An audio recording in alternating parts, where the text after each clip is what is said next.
स्वागत है आपका चाणक्य इंग्लिश क्लासेस में। मेरा नाम अजीत सक्सेना हुआ। आज हम आप लोगों को ग्रामर के बारे में कुछ बताएंगे। पहला टॉपिक मैंने बताया था आपको व्हाट इज इंग्लिश लैंग्वेज के बारे में। आज मेरा दूसरा ये टॉपिक है ग्रामर से रिलेटेड, जिसमें बताया गया है कि ग्रामर क्या होती है, व्हाट इज ग्रामर। तो आज हम ये जानेंगे कि ग्रामर क्या है और ग्रामर हमें क्यों पढ़ना चाहिए और ग्रामर पढ़ने से हमें क्या फ़ायदा होने वाला है। तो मेरे प्यारे बच्चों, आप जैसा कि देख रहे हैं कि ग्रामर बोर्ड पे लिखा हुआ है, तो व्हाट इज ग्रामर। तो चलिए हम शुरू करते हैं आज ग्रामर के बारे में।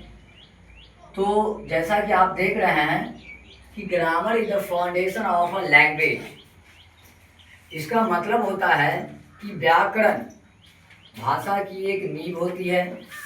दुनिया के कोई भी भाषा हो, चाहे वो हिंदी हो या अंग्रेजी हो या तमिल हो, संस्कृत हो या तमाम तरह की जो भी भाषाएं हैं, सभी भाषा की अपनी एक व्याकरण होती है। व्याकरण हमें पढ़ना इसीलिए ज़रूरी है क्योंकि हम व्याकरण पढ़े बगैर हम किसी भी भाषा को शुद्ध लिख नहीं सकते, बोल नहीं सकते और पढ़ नहीं सकते। इसीलिए व्याकरण पढ़ना बहुत ज़रूरी है। तो ग्रामर जो है एक भाषा की आधार होता है, एक नींव होता है, जो हमें भाषा को सही सही बोलना, लिखना और पढ़ना जो है सिखाता है।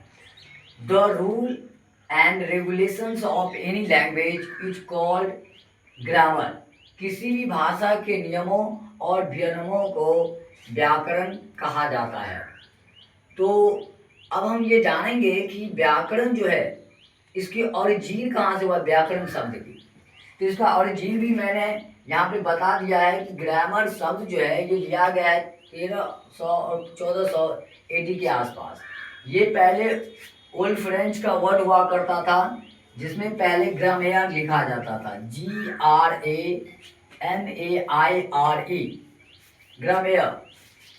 और वहीं लैटिन की अगर बात करें तो लैटिन से जो लिया गया था, तो उसमें ग्रामर को ग्रामेटिका कहा जाता था। क्या कहा जाता था? ग्रामेटिका। ठीक है। तो आज हम ये जान गए कि ग्रामर जो है किसी भी भाषा की एक वो आधार होता है, जिसे हम अध्ययन करने से हम भाषा को सही लिख सकते हैं, बोल सकते हैं और पढ़ सकते हैं।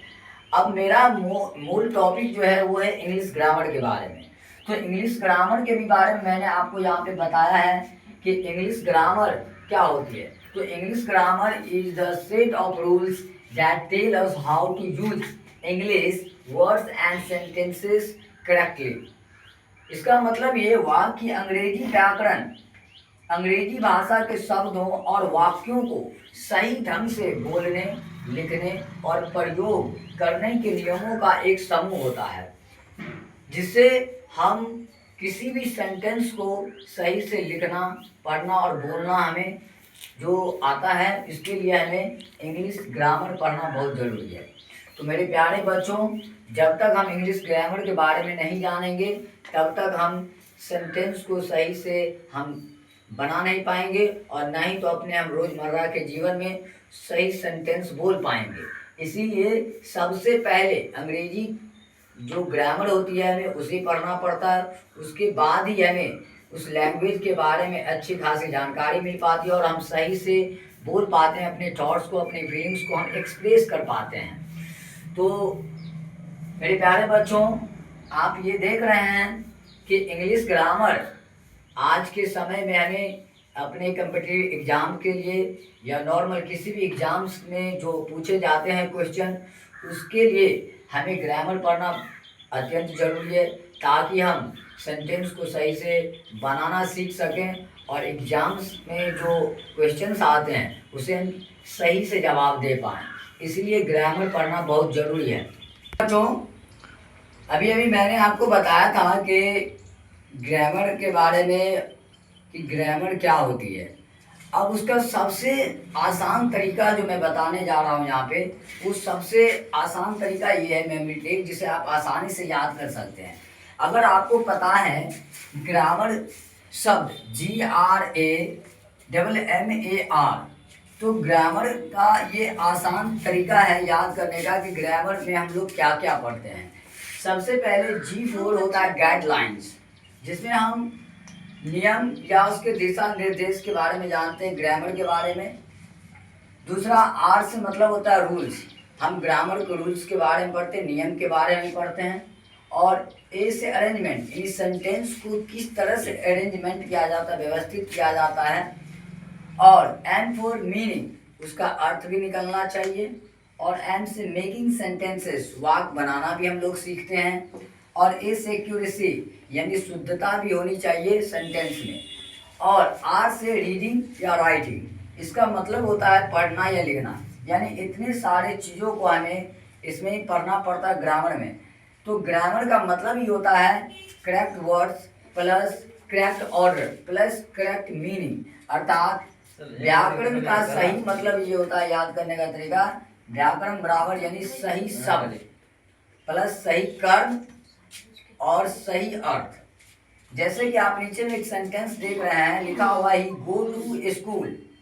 ही गो टू स्कूल यहाँ पे गलत सेंटेंस है, क्योंकि ही थर्ड पर्सन का सिंगुलर है, सब्जेक्ट के तौर पे आया है, इसीलिए ही के साथ क्या, अगर ये सिंगुलर अगर सब्जेक्ट है तो इसके साथ वर्ब भी सिंगुलर होना चाहिए। लेकिन यहाँ पे गो जो शब्द आया V1 है, जो कि ये प्लूरल है, तो जब सब्जेक्ट अगर सिंगुलर रहेगा तो उसके साथ वर्ब भी सिंगुलर होना चाहिए।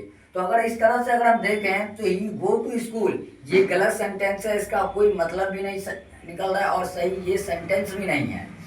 लेकिन यहाँ अगर हम दूसरी सेंटेंस अगर हम देख रहे हैं, ही गोज टू स्कूल, वह स्कूल जाता है, वह स्कूल जाता है। तो यहाँ पे आप देख रहे हैं जब ये थर्ड पर्सन का सिंगुलर नंबर है ही, तो इसके साथ वर्ब जो आया था वो, उसमें हमने ES लगा करके हमने वर्ब को भी सिंगुलर बना दिया है।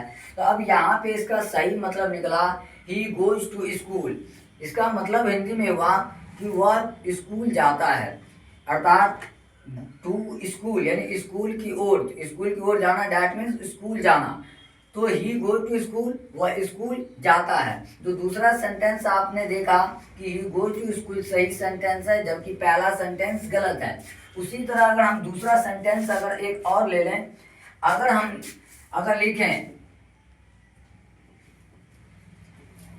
लिखें आई इज अ बॉय, और दूसरा सेंटेंस हम लिखें आई एम अ बॉय। अब आप बताइए बच्चों कि इसमें से कौन सा सेंटेंस सही है।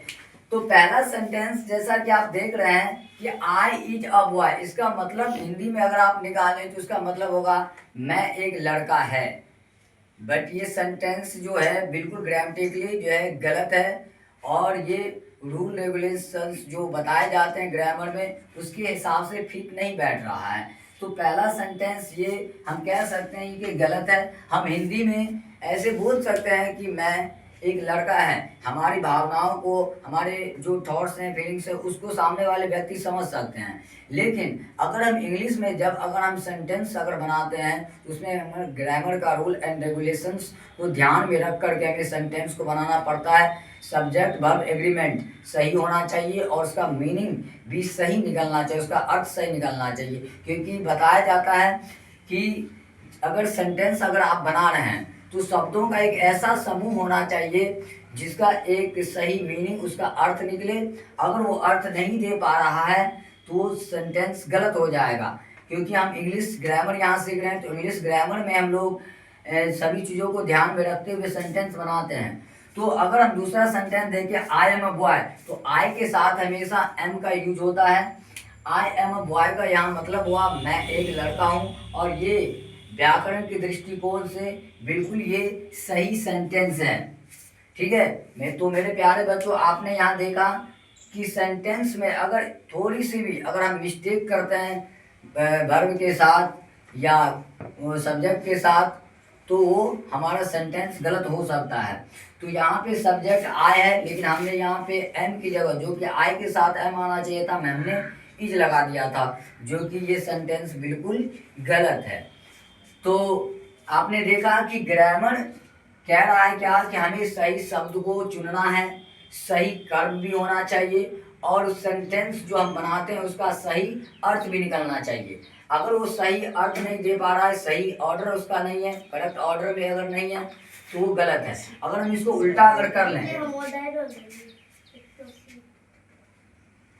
अगर हम देखें, अगर इसी सेंटेंस को अगर हम देखें, अगर उल्टा कर दें, अगर हम लिखें आई अ इज बॉय, तो यहाँ पे देखिए मेरे प्यारे बच्चों कि ये सेंटेंस जो आप देख रहे हैं ये इनका करेक्ट ऑर्डर नहीं है, बिल्कुल ऑर्डर गलत है। और वैसे भी अगर हम ऑर्डर इसका सही भी कर देते हैं फिर भी गलत ही होगा, क्योंकि यहाँ पे हमने इज लिखा है। तो ये अगर हम इसको अगर सीधा भी अगर कर दें आई इज अ बॉय, फिर भी ये सेंटेंस फिर भी ये गलत होगा। तो ये वैसे भी गलत है और यहाँ पे भी अगर सीधा किए फिर भी गलत है। तो सही सेंटेंस क्या होना चाहिए? आई एम अ बॉय, मैं एक लड़का हूँ, ये सेंटेंस सही है। बट ये दोनों सेंटेंस आप जो देख रहे हैं ये सेंटेंस किसी भी एंगल से सही नहीं है, गलत है। तो सही शब्द भी होना चाहिए, सही ऑर्डर भी होना चाहिए और सही कर्म भी होना चाहिए। प्यारे बच्चों देखिए, ग्रामर जो होती है, ग्रामर का फुल फॉर्म नहीं होता है, जो कि मैंने आपको बताया है GRAMMAR, सभी अलग अलग लेटर का मतलब मैंने आपको आसानी से याद करने के लिए और दिमाग में वो फिट बैठ जाए इसके लिए मैंने आपको एक आसान ट्रिक दिया था याद करने के लिए। लेकिन ग्रामर की कोई फुल फॉर्म आधिकारिक तौर पे नहीं होता है, क्योंकि ग्रामर हमें ये बताता है कि किस सब्जेक्ट के साथ किस वर्ब का कौन सा रूप लगेगा, ग्रामर हमें ये बताता है। तो ग्रामर के बारे में आप ऑलरेडी पहले हम बता चुके हैं और आप ये पढ़ चुके हैं, समझ चुके हैं कि ग्रामर क्या होती है। तो ग्रामर के बारे में अब हम ये अगला जो कड़ी है ये हम अब बताएंगे आपको कि ग्रामर, इंग्लिश ग्रामर जो हम पढ़ रहे हैं तो इंग्लिश ग्रामर में हम लोग क्या पढ़ते हैं। तो इंग्लिश ग्रामर में हमने यहाँ लिखा है कि टाइप्स ऑफ इंग्लिश ग्रामर। तो टाइप्स ऑफ इंग्लिश ग्रामर 5 होते हैं।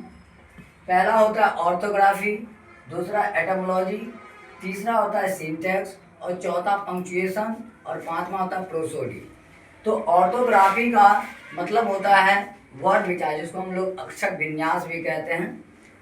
इसमें हम लोग अक्षरों का अध्ययन करते हैं, द स्टडी ऑफ लेटर्स के बारे में, ठीक है। और दूसरा हमने यहाँ लिखा है एटमोलॉजी, जो इंग्लिश ग्रामर के दूसरे ये टाइप्स होते हैं, जिसका मतलब होता है शब्द विचार। इसमें हम लोग शब्दों का अध्ययन करते हैं कि लेटर से कैसे शब्द बनाए जाते हैं और किस तरह से अक्षरों का अरेंजमेंट किया जाता है और उससे हम शब्द बनाते हैं। तो इसमें हम लोग द स्टडी ऑफ वर्ड, शब्दों का अध्ययन करते हैं। तीसरा आप देख रहे हैं सिंटैक्स, इसका मतलब होता है वाक्य विचार। हम इसमें वाक्य बनाना सीखते हैं। सबसे पहले हम सीखते हैं लेटर, लेटर से फिर शब्द बनाना सीखते हैं और उसके बाद फिर शब्दों का जो समूह होता है, सही कर्म और उससे एक सही मीनिंग जो निकलता है तो उससे एक वाक्य बनता है और उस वाक्य का अध्ययन हम लोग करते हैं सिंटैक्स में। तो वाक्य विचार सिंटैक्स को कहा जाता है, जिसमें हम लोग द स्टडी ऑफ सेंटेंसेस, वाक्यों का अध्ययन करते हैं, ठीक है। तो मेरे प्यारे बच्चों चौथा आप देख रहे हैं पंक्चुएशन है, ठीक उसी तरह चिन्ह विचार, जिसमें हम लोग चिन्हों का अध्ययन करते हैं, द स्टडी ऑफ मार्क्स। और पांचवा है प्रोसोडी, जिसका मतलब होता है छंद विचार, जिसमें हम लोग the study of rhymes, rhymes के बारे में हम लोग अध्ययन करते हैं। तो ये ग्रामर के there are 5 types of English grammar. तो मेरे प्यारे बच्चों ये आप देख रहे हैं बोर्ड पे लिखा हुआ है ऑर्थोग्राफी, एटमोलॉजी, सिंटैक्स, पंक्चुएशन और प्रोसोडी। अगर आप इसको स्क्रीनशॉट लेना चाहें तो आप ले सकते हैं और इसे हम बारी बारी से सभी को सेपरेटली हम पढ़ाएंगे आपको अलग अलग तरीके रूप से और सही तरीके से कि ऑर्थोग्राफी क्या होता है, एटमोलॉजी, सिंटैक्स, पंक्चुएशन और प्रोसोडी क्या होती है। तो ऑर्थोग्राफी में हम सबसे पहले सीखेंगे लेटर्स के बारे में, फिर लेटर हम सीख जाएंगे, अध्ययन कर लेंगे, उसके बाद हम लोग वर्ड बनाना सीखेंगे। उसी तरह हम इन सभी चीज़ों को बारी बारी आपको पढ़ाएंगे तो आज का मेरा ये सेशन समाप्त हुआ। धन्यवाद मेरे